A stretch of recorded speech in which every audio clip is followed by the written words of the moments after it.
2 years after the outbreak of COVID-19, China is battling with its highest ever case numbers. The country's largest city, Shanghai, is the worst hit. 26 million people there are under strict lockdown. But as China pursues its strict zero-COVID policy, cracks in people's patience are beginning to show. Fabian Kretschmer reports. For weeks, the streets of Shanghai have been empty. Supermarkets are shut. Delivery workers that would normally be weaving their way through the city are nowhere to be seen. Social media is full of cries for help and complaints about a lack of food. Some videos show unrest in neighborhoods where people are desperate to find food. And in one unverified video, people are even seen looting a supermarket. Authorities are scrambling to deliver supplies, but there are huge problems. For delivering vegetables, some are getting their food early, some are getting it late. It has a big impact on people's lives. Chin Yen Lei is a tomato farmer who works on the outskirts of the city. He's doing his part to try and help. He's moved out of his home and into a dorm at the industrial greenhouses, where his company grows tomatoes. This is a video he shot on his phone of the room he's staying in. We're understaffed at the moment and need to ensure we keep up production, so we start work early and work overtime for about 2 hours a day. But reports say the biggest hurdle in the delivery of goods is at the last mile. Many delivery workers and other supply personnel remain under lockdown themselves. The challenge is in getting food from markets and warehouses to people's homes.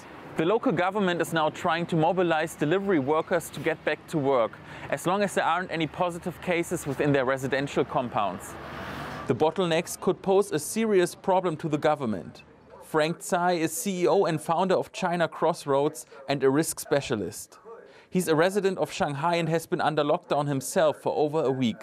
When you induce food insecurity to a country whose purpose is to modernize and make people's lives better, I think it adds a certain twist that people here and the leadership here are not so comfortable with.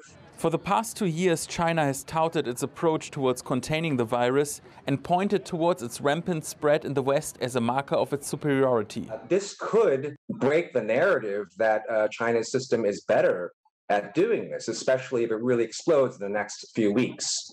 So we could be at quite an inflection point in how COVID evolves and how the world comes to see China's performance on COVID. But how its own people see it is what matters the most. And authorities will need to get a handle on the situation quickly to prevent people's frustration from spiraling any further. Well, earlier I spoke to Fabian Kretschmer, who filed that report. Yeah, so basically the city has been separated into 3 different categories. If you live in a residential compound, meaning your apartment complex, your neighborhood community, where there were cases detected within the last week, that means you cannot even leave your flat. If you live in a compound where there were no cases detected in the last week, but within the last 2 weeks, so basically the last 14 days, then you're allowed to leave your flat, but can only go within your gated community. You're not allowed to go to the street.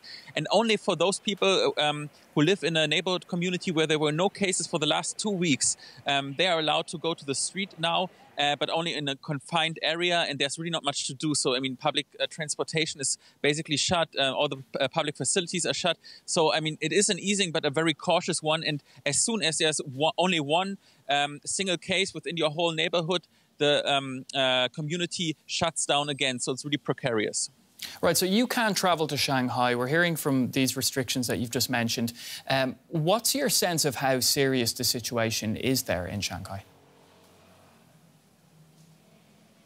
Well, it's an emergency situation, which slightly gets better by time, but basically you can see how serious the situation is by the by the decision of the U.S. consulate in Shanghai today. They basically forced their non-essential staff to fly out because they cannot guarantee their safety. And when I talk to residents, both locals and also expats, their concerns are really quite existential. They fear that the food supply will not be enough. They fear that they get separated from their children if the children test positive.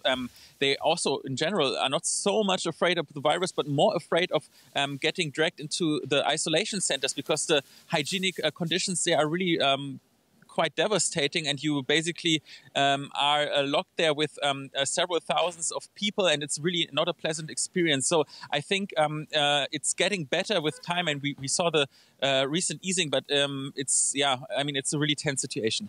Fabian, are there any signs that the government is perhaps rethinking how it deals with the virus? So far, not really. I mean, the economic costs are really going high. I mean, we know that the global supply chains, they are really stressed right now. The services sector is going down, the manufacturing sector. I mean, basically 90% of the big cities here in China have been to some degree affected by lockdowns in the last 2 months. But I think the government is committed also because of their own propaganda. They stated that we can manage zero COVID. We are the only country that can contain the virus. And that is a proof of our superiority. And now to change that course, it is really very difficult also to justify towards their own population. That was Fabian Kretschmer in Beijing.